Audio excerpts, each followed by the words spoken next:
Who are you? Do you know who you are? Do you know what you are? You probably said your name, and you probably said you're human, which both of those are labels.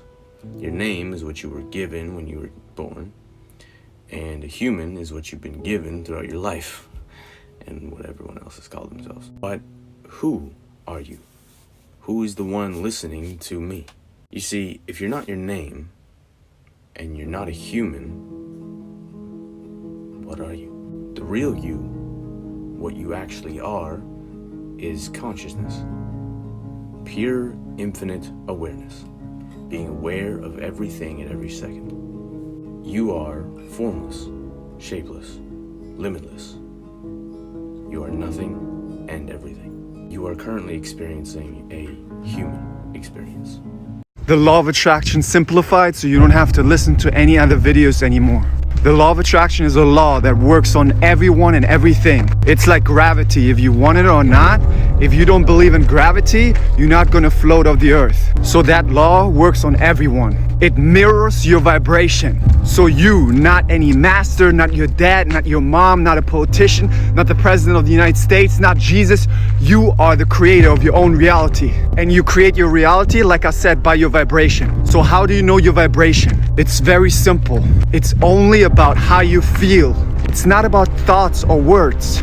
Thoughts or words are only tools to focus you in the direction to raise your feeling. So the only important thing is that you focus in a way that makes you feel a little bit better. Then you come on a new radio station, a new frequency. And on that frequency, like on a radio station, you receive different messages. And if you act from those inspirations, you create a new life. Stop. What the hell are you talking about?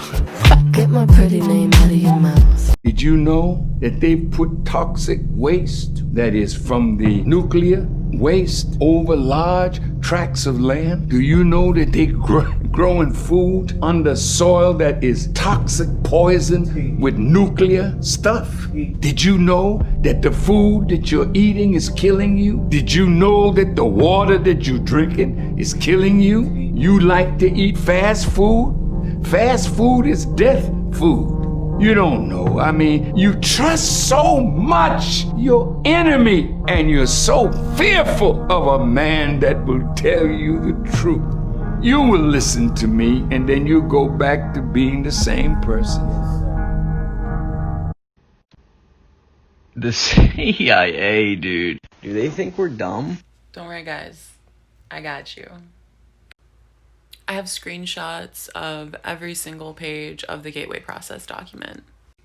And for anybody that doesn't know what this document is, or, isn't familiar with its content, they go over all kinds of stuff. Things like Kundalini, literally diagrams going over transcendental meditation, different dimensions, and the universal hologram. It literally says right there. Special status, out-of-body experience. This is a blueprint for astral projection. And what they're talking about right here, hemisync, it's literally binaural beats, just using two tones, one different frequency in each ear to assist in astral projection. DM me. The Great Reset explained, the powers that be within the hierarchy of our government have collaborated to generate mass hysteria and pandemonium on the heels of the coronavirus pandemic. The pandemic isn't random and for no reason. It's all for this right here, the Great Reset. Our government has comprised the weaponized and unnatural occurrence of COVID-19 against our economy. Why? The gap between our debt and our GDP is closing, and America has the highest external debt in the world now at $7 trillion. The goal of the pandemic is to put the country in bankruptcy to facilitate a restart. With the initial hit the economy takes to the pandemic, with people losing their jobs and businesses closing all over, further closing the gap between the GDP and the debt, trillions of dollars of stimulus is then poured into the economy to compensate. Expect to see more next year. Despite having the most advanced medical staffs in the world, the U.S. is taking the worst corona hits, which justifies the relief money. Altogether, nationally and internationally, taxes begin to go up. Following the rise of taxes is inflation. Following inflation is the lessening of our dollar value that strengthens the debt and calls for a financial reset. Spiritual bypassing is when you ignore your hurt and your healings under the guise of being spiritual and positive.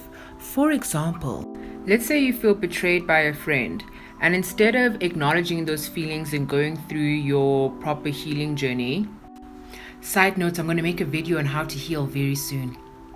You do things like trying to meditate the feelings away. And don't get me wrong, meditation is a very powerful tool, but you also have to feel your feelings. You also have to cry. You also have to do these things that I call FU letters, where you literally write out all of the negative feelings that you're feeling. You have to go through the feelings so that it can actually get rid from your unconscious mind, because actually 80% of your manifestations come from your unconscious mind. So if you pretend that you're so happy even though you're not, even though in your unconscious mind you've got negative feelings, you're actually slowing down your manifestations.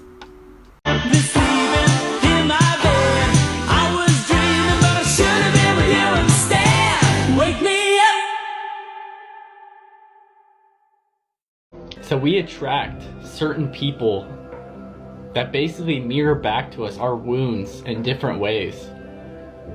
Especially during our spiritual journeys, you may attract something called a spiritual catalyst. Sometimes they're called twin flames or soulmates. But really, the label doesn't really matter. What really matters is what we learn from the experience and what we integrate from the lessons. You may experience a lot of synchronicities surrounding this person and a lot of telepathy and just a connection so powerful that it feels like it was divinely guided. And that's because it was divinely guided. You were meant to meet this person so that you can dig deeper into yourself and so that you can awaken the parts of yourself that have been since buried. A great line that Ram Dass once said was, "We're all just walking each other home." To the realization that you're locked into a hologram, a projection, something appearing to be real three-dimensional. You have to come to the realization that nothing is three-dimensional. It's an optical illusion appearing to be three-dimensional. And the idea is for you to be jacked into the program to play the game of life. It's been going on forever. We are just catching up with our cosmic design. So even though things appear to be falling apart, they're actually coming together. But each of us has to be about the business of total, complete resurrection, spiritual, cultural perfection in our self-knowing, which means the elevated essence of morality. Your moral code has to be enhanced. You have to be in your highest form of virtue in order to access the program that you formerly carried when you're in your high place. So now it's time, right now, this is why the game is bringing on the pressure that the game is bringing on, to push you to the next level of your greatness. And see, y'all, that's the thing. The quicker that y'all realize that manifesting is really not about the affirmations. It's not about the techniques. It's not about none of that. It's about changing your inner conversations. Let me break it down to you. Y'all ever wonder why it's some people who can manifest something seemingly in minutes or days, but for you it takes like forever if you even get it? More than likely, not only did that person not have so much resistance and so much between them and their manifestation, but their inner assumption about that thing was already either they didn't have a strong assumption anyways, or they had an assumption that they could have that thing anyways. You see what I'm saying? For example, you're trying to manifest an SP to chase after you, to praise you, to want to be with you, to beg to be with you, to come back and apologize. But deep down, your assumption is that no guy has ever done that for me. I've always had to, beg guys to be with me. I've always had to do this. I've always been the ugly girl. I've always been this, that. If that's your assumption, you see how they're working against each other? The whole point, though, is to return to the source. Like, we live these lives, we learn these lessons, and then we return to the source as our purest selves. Like, we are God. God is in each and every one of us. And religions have been trying to tell us that forever.